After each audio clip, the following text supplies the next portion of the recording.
Welcome to Eaton Power Quality's How-To series. In this video, you will learn how to install and perform basic tasks within Intelligent Power Manager. The following sections will guide you through the required setup procedures. Section 1. How to install and load Intelligent Power Manager. Section 2. How to configure node access and events. Section 3. How to change the administrator password and add users. Section 4. How to set up alert notifications. Section 1. How to install and load Intelligent Power Manager. Locate and double-click on the executable file.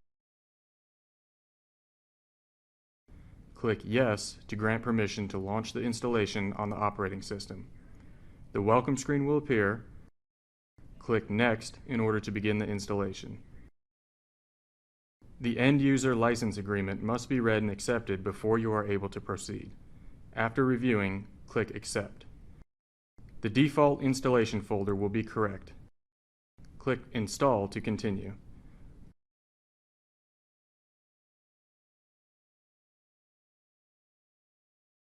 Once the installation has successfully completed, click Finish to launch IPM.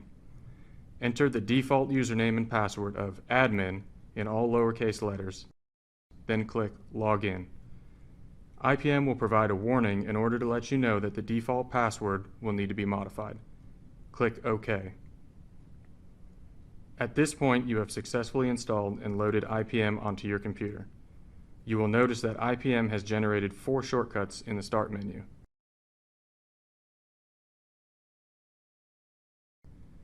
Open Eaton Intelligent Power Manager. Once selected, IPM will initiate the main graphical user interface and begin monitoring.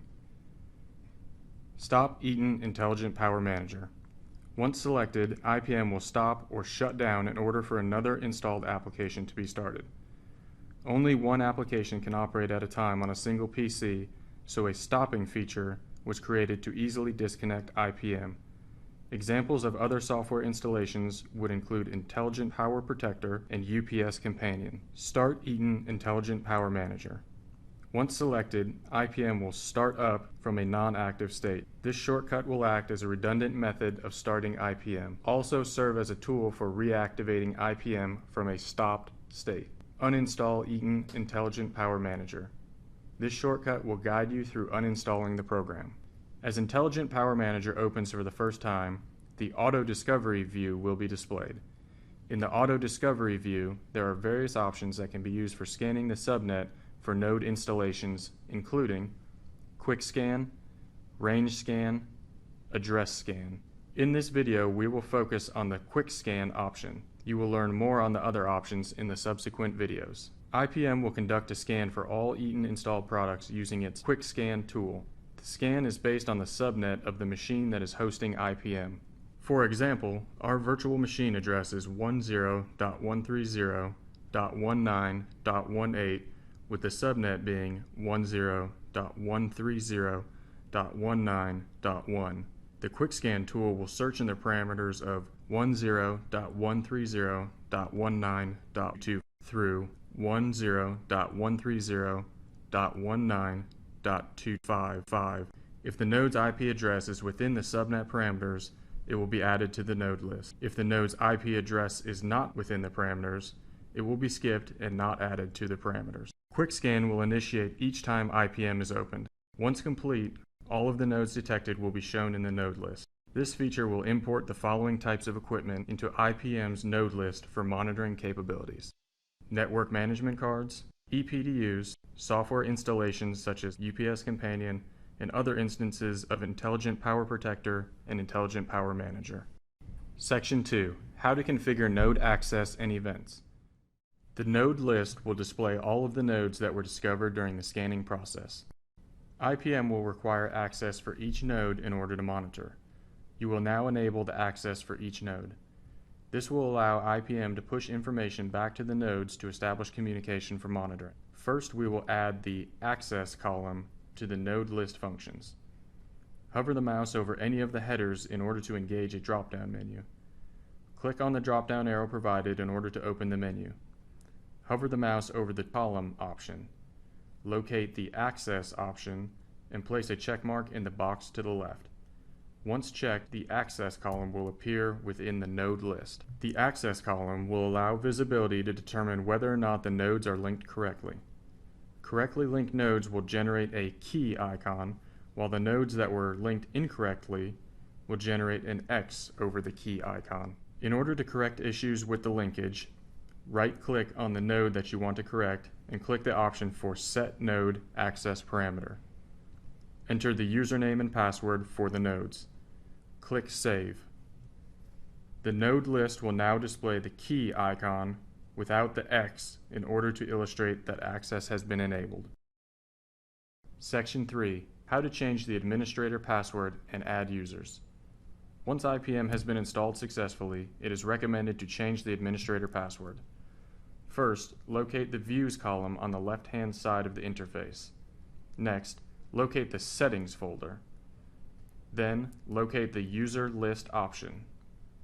Highlight the Admin User Profile found under the center screen. Right-click on the profile and select the option to Edit User. Once the Edit User dialog box opens, enter and confirm the desired password.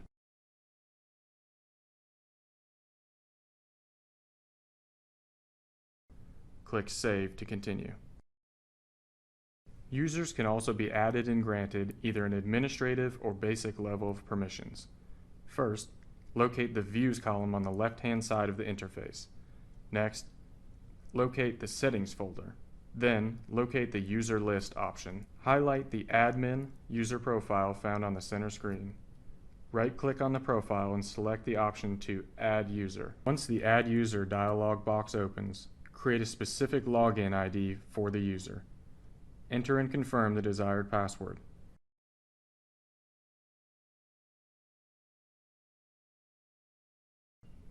Select the level of permissions granted to either Admin, which has full read-write access, or User, which has read-only access. Click Save to continue. Section 4. How to set up alert notifications. Alert notifications can be configured to initiate during specific node events.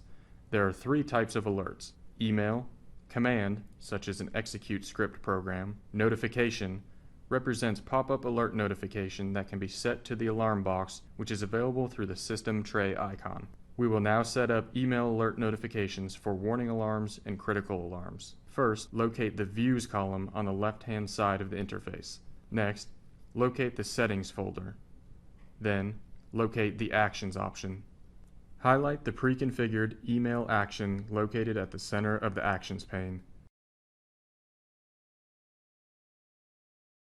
Click on the option Edit Selected Action.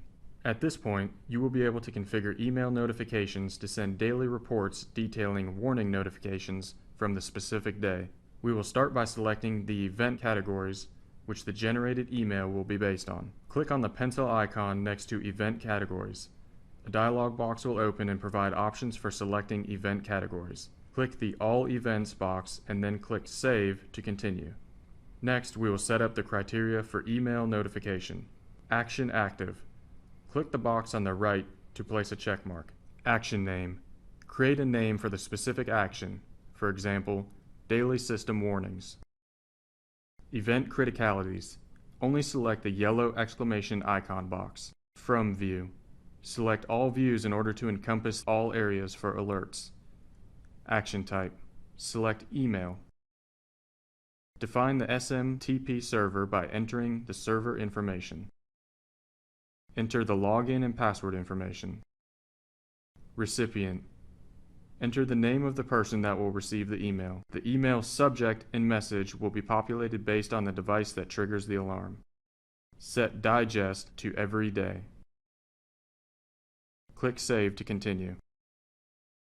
In order to set up email alert notifications for critical notification alarms, first, locate the Views column on the left-hand side of the interface. Next, locate the Settings folder. Then, locate the Actions option. Highlight the recently created Daily System Warnings action located in the center of the Actions pane. click on the option Copy Selected Action. Enter a name for the new action, for example, Email on Critical Alarms. Click Save to continue. Click the recently created Email on Critical Alarms action located on the Actions pane. Click on the option Edit Selected Action. Click on the pencil icon next to Event Categories. Click the All Events box and then click Save to continue. Next, we will set up the criteria for email notification. Action Active. Click the box on the right to place a check mark. This will enable the notification. Action Name. Create a name for the specific action. Event Criticalities. Only select the red exclamation icon box. From View. Select all views in order to encompass all areas for alerts. Action Type. Select Email. Define the SMTP server by entering the server information. Enter the login and password information. Recipient. Enter the name of the person that will receive the email. The email subject and message will be predefined to populate based on the device that triggers the alarm. Set Digest to every minute. Click Save to continue. Please note that you may create as many email notifications as you find necessary. The emails that you have created will provide the basic level of notification for all users. Now you will focus on setting up pop-up notification alarms. First, locate the Views column on the left-hand side of the interface. Next, locate the Settings folder. Then, locate the Actions option. Highlight the pre-configured notification action located in the center of the Actions pane. Click on the option Edit Selected Action. Next, you will configure the pop-up notifications criteria. Action Active will enable the notification. Action Name. Create a name for the specific action, for example, Notification to System Tray. Event Criticalities. Only select the yellow exclamation icon and the red exclamation icon boxes. From View. Select all views in order to encompass all areas for alerts. Action Type. Select Notification. Click Save to continue.